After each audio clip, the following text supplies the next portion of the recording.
Hello, everyone. My name is Priscilla Spivey. I'm a nurse specialist. I specialize in pediatric cardiology, and I have recently taken part in a collegiate debate on a piece of North Carolina legislation, which is House Bill 879, and it's about the End of Life Care Option Act. And the best argument that I have found, as far as a pro stance point of view for this debate, is the fact that this allows death with dignity. This allows patients to face death at their own terms. And instead of having the suffering and everything that comes with the changes that their family has to see, this allows them to really pick how they want to die and not to have to go through those things.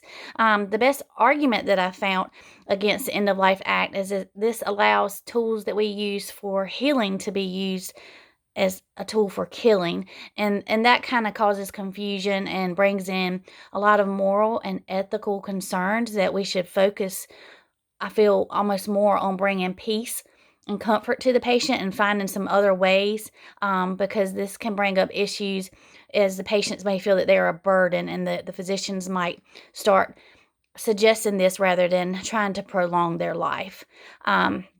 The piece of legislation is currently at the state level, and I think it should move forward.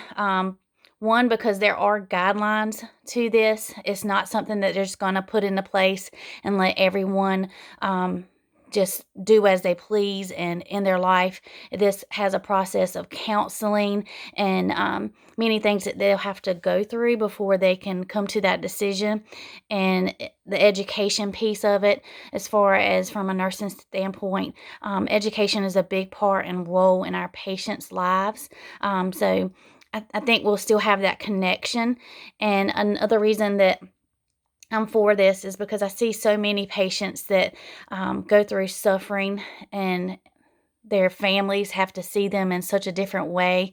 To be able to allow them to have that decision that they make over their life will be something positive in their last days, and how they want their family to spend time with them. Um, as far as where I think the bill should go from now, as far as moving forward, is currently in the House, and I think that it should be submitted through the House further. It's currently at second review at a subcommittee, and I think it should be approved by the House and then the Senate and then signed by the President. The biggest thing with this bill is that I feel this change should be researched thoroughly before proceeding to consider all the outcomes and effects that it could have on a patient.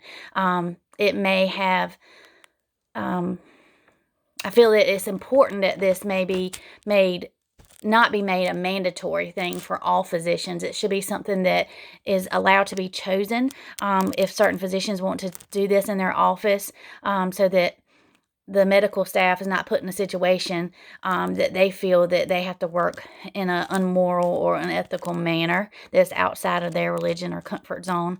So I think that these patients should have to be referred to a physician that actually specializes this and is well educated and thoroughly has studied it, so that nobody's life is ended early because of a loophole or something that could have been prevented. But I do agree that this bill should go ahead, just like a DNR. This is something where we may be able to save someone's life and extend it further, but it's their choice to not proceed with any extra measures, and that's kind of the same thing.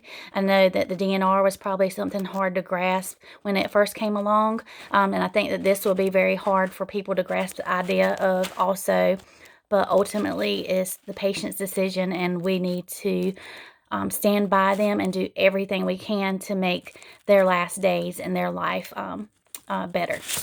Thank you.